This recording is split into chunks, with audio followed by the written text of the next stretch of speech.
Hi hello welcome to Kiran TV news. ఆగని iBomma, yes నిజమే.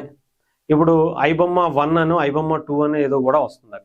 అదేంటి అంత కష్టపడి పోలీసులు ఎక్కడి నుంచో ఒక లాంటి సినిమాలో సీన్స్ లాగా స్కెచ్ చేసి మరి అతను ఇక్కడ తీసుకొచ్చి ఇక్కడ అరెస్ట్ చేసి చాకచక్యంగా అతనికి జైలుకి పంపించడం జరిగింది. రిమాండ్లో అతను ఉండటం జరిగింది. పోలీసులు కూడా చాలా గ్రాండ్గా సెలబ్రేట్ చేశారు. ఈవెన్ సినిమా ఇండస్ట్రీ తరపున పెద్దలందరూ వచ్చారు. అతను ఉరిశిక్ష వేయాలని కొంతమంది అన్నారు. మరి ఇంతలోనే మళ్ళీ ఐబొమ్మ ఇంకొకటి రావటం ఏంటి అంటే, డెఫినెట్గా ఇది ఆగేటువంటిది కాదు. మనం కూడా గతంలో చాలాసార్లు చెప్పుకున్నాం. ఎందుకంటే ఐబొమ్మ ఏమంటే రవి పోతే ఇంకొకళ్ళు ఎవరో వస్తారు. ఇదేంటంటే ఇది హ్యాకింగ్. అంటే ఇంత టెక్నాలజీ పెరిగిన తర్వాత చాలా ఈజీ అయిపోతుంది ప్రతి ఒక్కరికి. ఈ హ్యాకింగ్ అనేవి ఇతర దేశాల్లో ఒక బీభత్సంగా నేర్చుకుని మన దేశం మీద అంత ఎక్కువగా ఎఫెక్ట్ చూపించేటువంటి పరిస్థితికి మనమే తెచ్చుకుంటున్నాం అనిపిస్తుంది. అంటే ఇక్కడ ఉన్నటువంటి జనం దేని మీద ఇష్టపడుతున్నారు అనే దాన్ని అక్కడ వాళ్ళు క్యాష్ చేసుకుంటున్నారని చెప్పాలి. ఎస్పెషల్లీ మన వాళ్ళే. ఇప్పుడు ఇమ్మడి రవినే దీనికి ఆద్యం పోస్తూ ఇంత నెట్వర్క్ని దాదాపు 60 ఛానల్స్కి పైగా సోషల్ మీడియాలో లింకులు అంటే వెబ్సైట్లు క్రియేట్ చేసి పెట్టుకున్నాడంటే తన ధైర్యం ఏంటో చూడండి. నేను కాకపోతే ఇంకొకళ్ళు వస్తారు, వాళ్ళు కాకపోతే ఇంకొకళ్ళు వస్తారు. ఒక లైన్ అయితే స్టార్ట్ చేసేసారు. అది ఐబొమ్మ నుంచా, బెప్పమా, లేదంటే ఆ మూవీ రూల్స్ అను ఇంకొకటను ఇవన్నీ ఉన్నాయి. కాకపోతే ఆ ప్లాట్ఫామ్ అనేది ఫిక్స్ అయిపోయింది. ఈవెన్ పోలీసులు కావచ్చు, సిపి ఆనంద్ గారు కూడా చాలా క్లియర్గా చెప్పారు. ఐబొమ్మ రవి పోతే ఇంకొక రవి వస్తాడు, లేదంటే ఇంకొక వ్యక్తి వస్తాడు. ఇది ఆగేటువంటి పరిస్థితి కాదు. కాకపోతే వాళ్ళకి చట్టం ముందు చాలా బలమైనటువంటి శిక్షలు వేయాలి అని చెప్పి కోరుకున్నాం. ఇకపోతే ఈ సినిమాలు కావచ్చు, ఇవి కావచ్చు, ఇది ఆగాలి అంటే, పైరసీ ఆగాలి అంటే ఫస్ట్ అది కూడా ఐబొమ్మలాగా బెప్పంలాగా ఒక క్వాలిటీ ఫుటేజ్ని 4K క్వాలిటీతో, HD క్వాలిటీతో ఏదైతే వెబ్సైట్లో రిలీజ్ చేసుకుంటున్నారో ఐబొమ్మలో లేకపోతే బెప్పంలోనే లాగా అంత అంటే సినిమాని థియేటర్కి వెళ్ళి చూసినటువంటి ఎక్స్పీరియన్స్ వేరు.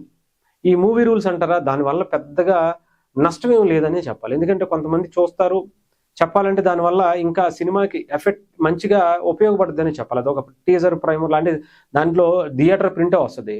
సరే వచ్చినట్టు అది సౌండ్ వినిపించినట్టు ఇలా ఉంటాయి. కాబట్టి దాని తర్వాత ఏమనుకుంటారంటే థియేటర్కి వెళ్ళి చూస్తే ఈ సినిమా బాగుంటుంది అనేటువంటి ఇది వస్తుంది. కాకపోతే బెప్పం వచ్చిన తర్వాత ఆ HD క్వాలిటీ అందరు ఫోన్లోను, ల్యాప్టాప్లోను, సిస్టంలోను వచ్చేసేటప్పటికి ఇబ్బంది పడుతున్నారు.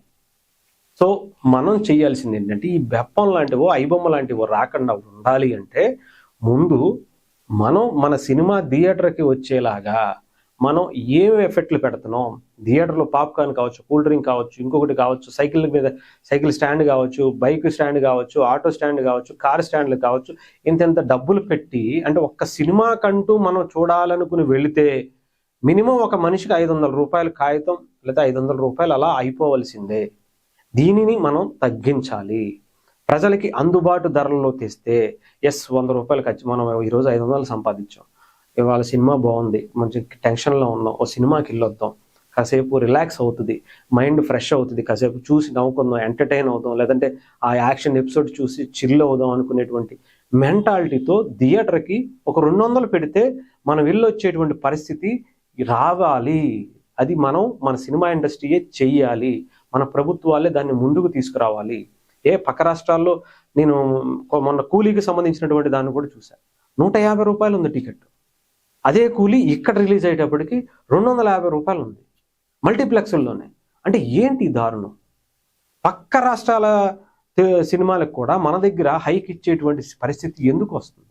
మన సినిమాలకి పెద్ద బడ్జెట్లు అంటే పోనీ ఓకే, మొదటి వారమో లేకపోతే మొదటి రోజు అయినా మన దగ్గర కూడా పెద్ద సినిమా అయినా సరే తక్కువ స్థాయిలో బడ్జెట్లు అంత పెట్టేయకుండా ఇప్పుడు ఉన్నటువంటి టెక్నాలజీలో చాలా వచ్చినాయి. తక్కువ బడ్జెట్తో సినిమాలు తీయగలిగితే చాలా చాలా చాలా అద్భుతాలే చేయొచ్చు. ఈవెన్ గౌతమిపుత్ర శాతకర్ణి కావచ్చు, ఇలాంటి సినిమాలు అంటే ఇంత తక్కువ బడ్జెట్లో కూడా ఈవెన్ మనకి హరిహర వీరమల్లు కూడా అలాగే తీశారు. కాకపోతే ఫుటేజ్ కొంచెం క్వాలిటీగా డైరెక్టర్లు మారటం, ఆ టైం లెంత్ ఎక్కువైపోవటం, ఇవన్నీ కూడా కొంచెం వాళ్ళు క్లమ్జీగా చేశారు. కానీ అంటే తక్కువ బడ్జెట్తో కూడా చాలా అద్భుతమైనటువంటి విజువల్స్, హనుమాన్ కావచ్చు, కాంతారా కావచ్చు, ఇలాంటి సినిమాలు చాలానే ఉన్నాయి. చాలా క్వాలిటీ ఉండేటువంటి సినిమాలు కూడా మనం మిరాయి కూడా రీసెంట్గా మనం చూసుకుంటే చాలా తక్కువ బడ్జెట్తో ఎంత వండర్ఫుల్గా చూపించారా అనుకునేటువంటి పరిస్థితికి మన తెలుగు సినిమా రావాలి. పెద్ద బడ్జెట్ తీసేటువంటి రాజమౌళి గారు ఏగలాంటి సినిమాలు కూడా తీశారు. అలాంటి వాళ్ళు ముఖ్యంగా థియేటర్కు వచ్చేలాగా ఎఫర్ట్ ఒక గ్రాండ్గా చూపించడమే కాదు, గ్రాండ్గా వాళ్ళని వెల్కమ్ చేసే విధంగా రేట్లు కూడా తగ్గిస్తే చాలా మంచిది. లేదా ఈ ఐబొమ్మ కావద్దు, ఇంకో బొమ్మ కావద్దు, ఇంకొక బొమ్మ, ఐబొమ్మ 1 అంట, లేదా 2 వస్తుంది, ఇప్పుడు ఇంకొకటి వస్తుంది, ఎవరెవరో దీన్ని ఉపయోగించుకునేటువంటి పరిస్థితికే వస్తుంది. దాన్ని మనం ఆపుకోవాలి అంటే ముఖ్యంగా ఈ ఎవరైతే మన సినిమాల ప్రొడ్యూసర్లు కావచ్చు, హీరోలు కావచ్చు, వీళ్ళు కావచ్చు, కొంచెం ఆలోచించుకుని ఒక నిర్ణయానికి, అంటే యూనిటీగా మన తెలుగు ఇండస్ట్రీ మాత్రమే లేదు అని చెప్పి చాలా మంది అంటారు.